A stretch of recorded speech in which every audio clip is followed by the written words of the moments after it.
আসসালামু আলাইকুম, welcome to মিস্টিস cookbook. আজকে আমি আপনাদের সাথে শেয়ার করব বাঙালির একটা প্রাণের রেসিপি, খুব সহজ, সাধারণ এবং এটা আমরা প্রতিনিয়ত সবাই কম বেশি বাড়িতে তৈরি করে থাকি।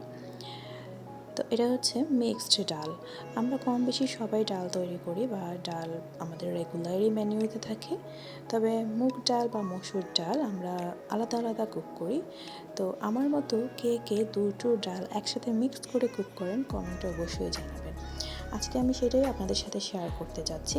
আমি মুগ ডাল আর মসুর ডাল দুটো একসাথে মিক্স করে হাতে মেখে আমি কীভাবে কুক করি জাস্ট সেটা শেয়ার করব।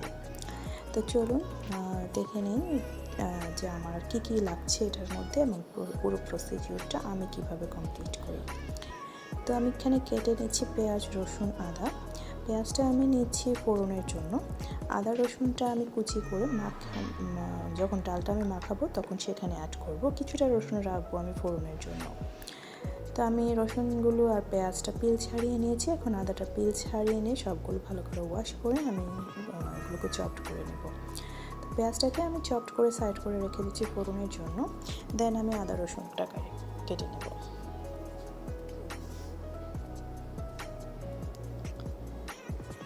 তো আপনারা এভাবে ট্রাই করতে পারেন। আসলে মাংস খেতে খেতে এতটা বোর হয়ে গেছি, সাধারণ আর সিম্পল রেসিপি আমি নিজেও ট্রাই করছি এবং আপনাদের সাথে শেয়ার করছি যদি আপনাদের কোনো উপকারে আসে। আপনারা যদি সে আইডিয়াতে প্রিপেয়ার করতে চান তাহলে আপনারাও করতে পারেন। তো এই ডালটা শুধুমাত্র যে ভাতের সাথে খাওয়া যায় তাই না, এটাকে আমরা রুটি পরোটার সাথেও খেতে পারি, অথবা অনেক সময় হয় যে আমরা নাইটে ডিনারের জন্য হালকা কিছু চুজ করি, তো সেক্ষেত্রে আমরা স্যুপ বা এই ধরনের খাবারগুলো প্রেফার করি। তো যেহেতু ভারী খাবার খাওয়া হচ্ছে বা ঈদের মধ্যে অনেক ভারী খাবার খাওয়া হয়ে গেছে বা অনেক প্রচুর পরিমাণে মিট খাওয়া হয়েছে, তো মিটটাকে স্কিপ করে হালিমের মতনই বাট মিটটা না দিয়ে এই ডালটাকেও লেবু বা সালাদের সাথে খেতে পারবেন। এটাও খুব ভালো লাগে খেতে এভাবে। তো আমি চলে এসেছি এখন মুগ ডালটাকে ভেজে নেওয়ার জন্য। এটা যতক্ষণ না কাঁচা স্মেলটা চলে যাচ্ছে আমি ততক্ষণ এটাকে হালকা গোল্ডেন ব্রাউন করে ভেজে নেব। কারণ কাঁচা স্মেলটা যদি থাকে মুগ ডালটা খেতে একদমই ভালো লাগে না। তো যেহেতু দুটো ডাল আমি মিক্স করে কুক করব, তো মসুর ডালটা ভাজবো না খিচুড়ির মতন করে, কারণ এক্ষেত্রে তো একটা সেদ্ধ হওয়ার ব্যাপার থাকে। তো এটা আমি দুটো ভাজবো না, শুধু মুগ ডালটাকে আমি ভেজে নিচ্ছি। আমি ততক্ষণই ভাজবো যতক্ষণ না একটা সুন্দর অ্যারোমা আসবে এবং একটা লাইট গোল্ডেন ব্রাউন কালার আসছে। তো এটাকে আমি লো টু মিডিয়াম হিটে রেখে নেড়ে চেড়ে অনেকটা সময় ধরে খুব ভালো করে এটাকে আমি ভেজে নেব। এটা প্রপারলি ভাজা না হলে ডালটাতে কাঁচা স্মেল আসবে, একদমই খেতে ভালো লাগবে না।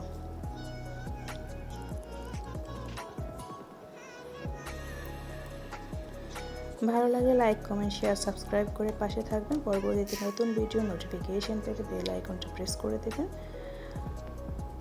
আপনারা এভাবে বাসায় একবার ট্রাই করে দেখতে পারেন। আই হোপ এটা আপনাদের ভালো লাগবে। ইনফ্যাক্ট এটা আমরা গেস্টদের সামনেও যদি আমরা মেনুতে ডাল অ্যাড করি বা কোনো গেস্ট ডাল প্রেফার করে, সেক্ষেত্রে যদি আমরা ডাল রাখি, আমরা শুধু মুগ ডাল বা শুধু মসুর ডালটা না করে এভাবেও কুক করতে পারি। তো এটা অলমোস্ট হয়ে এসছে, দেখতেই পাচ্ছেন কালারটা অনেকটা চেঞ্জ হয়ে গেছে। তো এই পর্যায়ে আমি নামিয়ে নিয়েছি। আমি ডাল দুটো একসাথে ওয়াশ করে নিয়েছি। এখন আমি এটাকে হাতে ভালো করে সমস্ত মশলা দিয়ে মেখে দেন এটা আমি রাইস কুকারে বসিয়ে দেবো। আপনারা প্রেশার কুকার অথবা নর্মালি ম্যানুয়ালি চুলায় দিয়েও এটাকে বয়েল করে নিতে পারেন।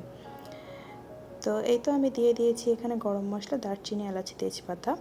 এখন অ্যাড করে দিচ্ছি কেটে রাখা আদা আর রসুন কুচি। দেন আমি হলুদ, মরিচ, ধনে আর জিরা গুঁড়ো দিয়ে মরিচ গুঁড়োটা দেবো না, আমি কখনোই ডালের মধ্যে মরিচ গুঁড়ো ইউজ করি না।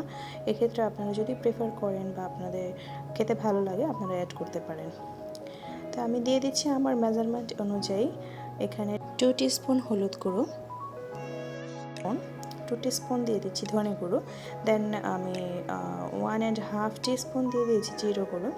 এখন আমি এখানে অ্যাড করে দিব সামান্য হলুদ গুঁড়ো। তো এই তো অলমোস্ট সমস্ত মশলা দেওয়া হয়ে গেছে। এখন আমি এখানে পরিমাণ মতো লবণ অ্যাড করব। আর আমি এটাকে সামান্য তেল অ্যাড করেছিলাম, আমি কুকিং অয়েল যেটা, আপনারাও চাইলে অ্যাড করতে পারেন, অথবা এখানে অ্যাড না করলেও এটা কোনো প্রবলেম না, আমরা তো ফোড়ন দেবো, তো ফোড়নে তেল থাকছে। বাট এখানে যদি তেলটা অ্যাড করা হয় তাহলে আমরা যখন এটাকে কুক করব এটা উঠে পড়ে যাবার চান্সেস থাকে না। এটাকে ভালো করে মাখিয়ে তারপর এটাকে পানি দিয়ে বসাতে হবে, মাখানোর ওপরে এটার টেস্টটা ডিপেন্ড করে।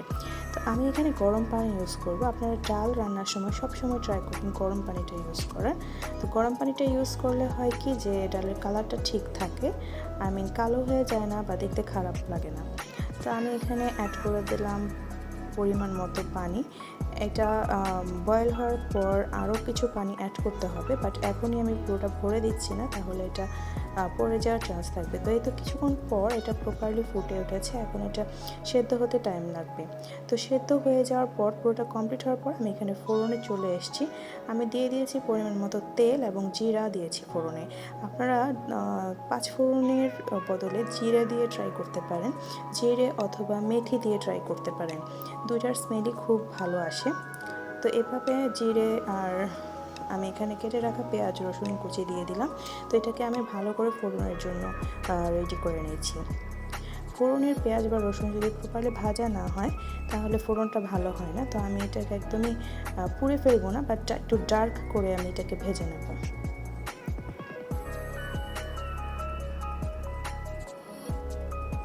এটা হয়ে গেছে, এখন আমি এখানে ডালটা অ্যাড করে দেব। তো এই পর্যায়ে আমি ডালটা অ্যাড করে দিচ্ছি।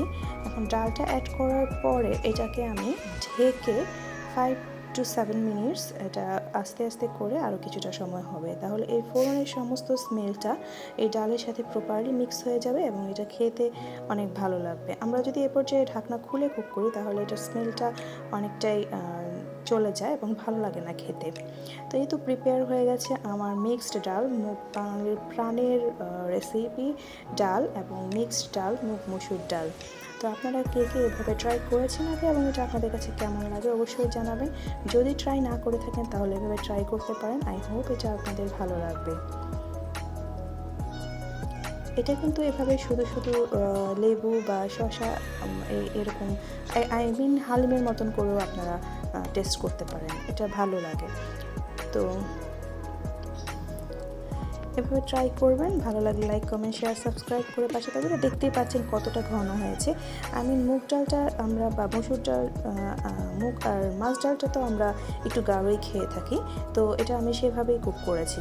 থ্যাংকস ফর ওয়াচিং, ভালো থাকবেন, সুস্থ থাকবেন, আবারও দেখা হবে নতুন কোনো ভিডিওর সাথে। আল্লাহ হাফেজ।